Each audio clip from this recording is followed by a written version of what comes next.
안녕하세요. 리서치 헬퍼 박 대표입니다. 제가 지난번에 이제 25년도 어떤 지원 사업이 있는지 설명드렸는데, 그 중에서도 예비 창업자분들이 어떤 사업을 신청해야 되는지 요 5가지로 좀 정리해서 얘기 드리도록 할게요. 네, 먼저 지원 사업에 대해서 좀 걱정하시는 분들이 있을 걸로 알고 있습니다. 그러니까 25년도에 지원 사업을 이제 준비해야 되는데 어떤 것부터 준비해야 되는지 고민하시는 분들이 있는데, 먼저 제가 5가지로 좀 요약해서 얘기 드리도록 할게요. 먼저 첫 번째, 예비 창업 패키지입니다. 예비 창업 패키지는 우리가 기술 창업 아이디어를 보유한 예비 창업자가 이 사업 설립하기 위해서 지원해주는 사업이라고 볼 수 있습니다. 네, 그래서 누구한테 지원해주냐라는 부분들은 이 예비 창업자, 그러니까 우리가 예비 창업자라고 하는 부분은 사업자 등록이 안 돼 있거나 그 다음에 법인 설립 등기 요거를 안 하신 분들을 예비 창업자라고 합니다. 예전에 사업자 등록증 내놓은 게 있는데 제가 매출도 안 나고 아무것도 안 했어요 라고 하시는 분들이 있는데, 그건 사업자가 이미 나와 있죠. 그렇기 때문에 예비 창업자로 볼 수 없습니다.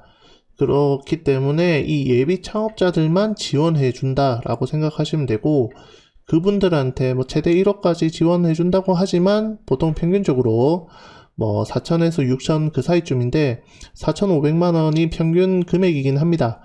어떤 직종이 더 유리하냐 뭐 그런 건 아니지만, 우리가 사업계획서를 얼마나 잘 쓰고 그 다음에 매출 어떻게 잘 날 건지 이 기술성과 사업성을 잘 작성한 기업들한테 조금 더 많은 비용을 지급하겠죠.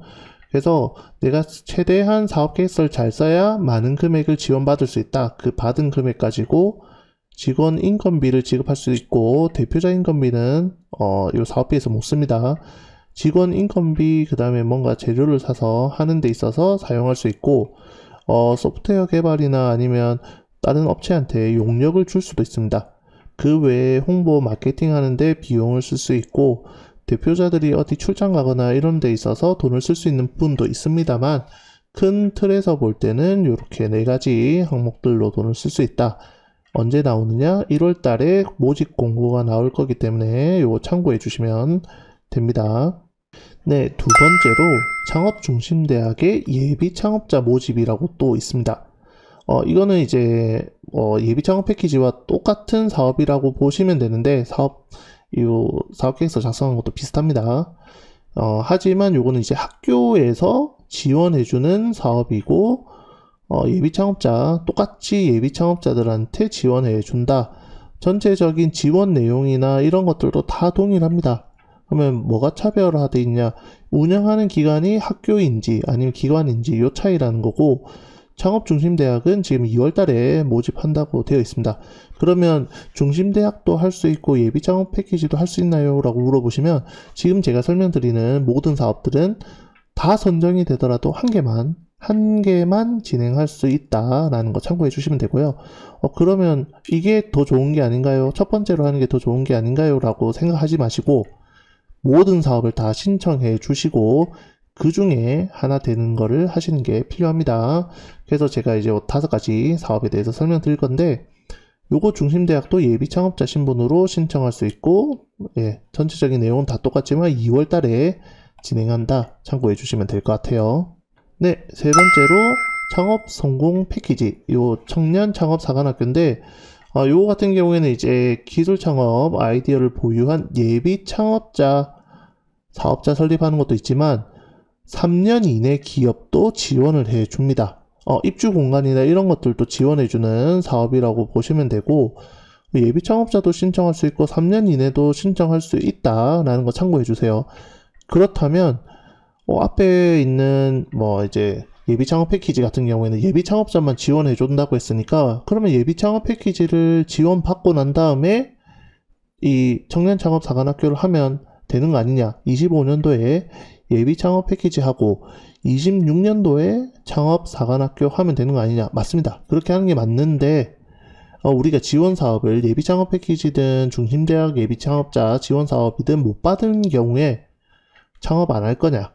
그거에 대해서 생각해 볼 필요가 있다는 거죠. 그래서 나는 이번 연도에 25년도에 꼭 창업하겠다 라고 하시면 청년 창업 사관학교 받으셔도 됩니다.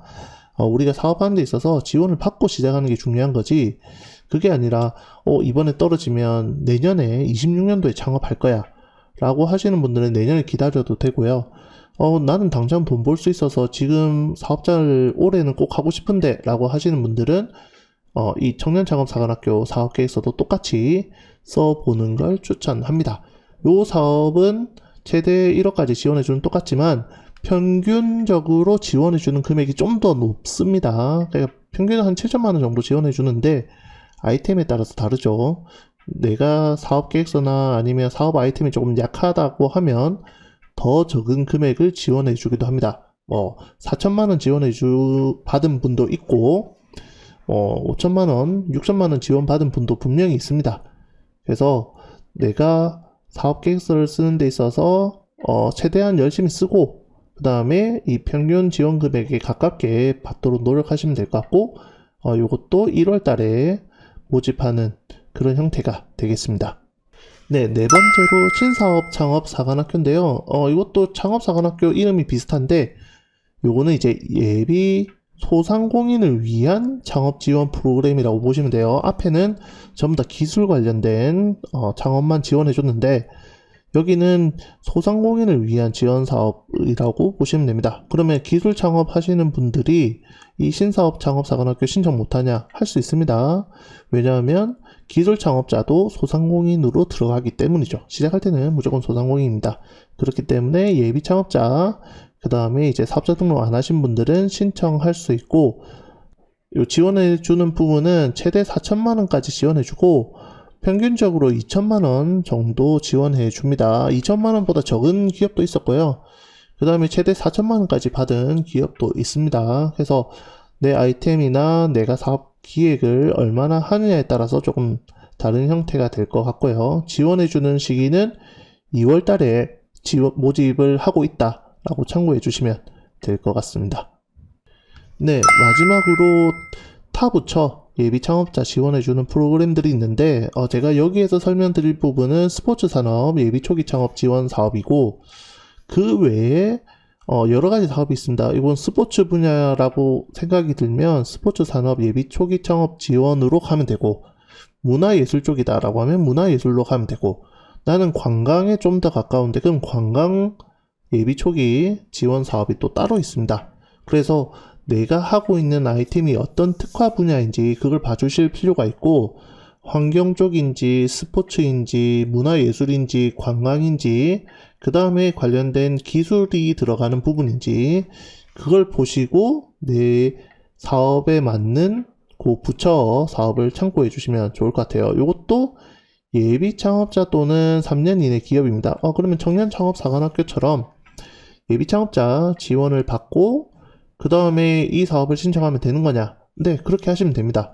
그래도 예비 창업자까지 지원해 주기 때문에 어떤 사업이든 우리가 되는 사업을 하는 게 필요하기 때문에 제가 소개시켜 드리는 겁니다. 거의 동일한 사업계획서 형태로 진행될 거기 때문에 내가 사업계획서 한 개만 써놓고 난 다음에 5개 사업 비슷하게 다 복사해서 붙여넣기 하고 신청할 수 있다는 거죠. 크게 달라지진 않습니다. 그래서 요거 사업은 최대 5천만원까지 지원해 주는데 평균 3,600 그 정도에서 왔다 갔다 하는 것 같아요. 요것도 지원 시기는 2월달, 3월달 그쯤에 지원해 주기 때문에 먼저 예비 창업 패키지 진행하고 그 다음에 다음 사업들 다 같이 계속해서 준비해 주시면 될 것 같습니다. 내가 이 지원 사업을 꼭 받아서 우리가 창업하겠다 라고 생각하시는 분들은 어떤 지원 사업이든 상관없다는 거죠. 그래서 예비 창업 패키지, 그 다음에 이제 청년 창업 사관학교, 그 다음에 타부처 사업, 그 다음에 중심대학 어떤 거든 사업 계획서 하나 쓴 거 가지고 모두 신청하시기 바랍니다. 그런 다음에 어떤 사업이든 제일 먼저 발표하고 최종 선정되는 거 그거 하나를 협약하면 되기 때문에 사업 신청하고 사업 선정되고 나면 나머지는 다 제가 요 사업이 붙어서 저는 할 수가 없습니다 라고 그냥 통보만 하면 됩니다. 그렇기 때문에 어떤 사업이든 다 신청하고 어떤 사업이든 하나만 되자 라는 생각으로 접근해 주시는 게 유리합니다. 왜냐하면 예비 창업 패키지가 제일 좋으니까 이것만 보고 하겠다 라고 했을 때 이 만약에 잘 안 됐을 때 그러면 이제 대체할 수 있는 부분들이 없습니다. 그래서 제일 좋은 전략 중에 하나가 예비 창업 패키지가 되고 그 다음에 청년 창업 사관학교 또는 초기 창업 패키지로 넘어간 다음에 타부처 그 다음에 초기 기업 지원 사업을 받는 이 3년 이내에 매년 메인 사업 한 개의 사업씩 계속 끌고 가는 이 형태가 사실 제일 좋은 형태긴 하죠. 하지만 그게 안 된다고 했을 때는 우리가 모든 사업들 다 신청하고 그 중에 하나라도 되자라는 생각으로 진행해 주시는 게 좋습니다. 예비 창업자분들 올해 지원 사업들 잘 신청하셔가지고 좋은 결과 있으시길 바라고, 제가 예비 창업 패키지부터 어떤 식으로 또 작성하면 좋은지 올해 사업 기획 전략에 대해서 다시 한 번 더 설명드릴 수 있도록 하겠습니다. 네, 이상으로 리서치 헬퍼 박 대표였습니다.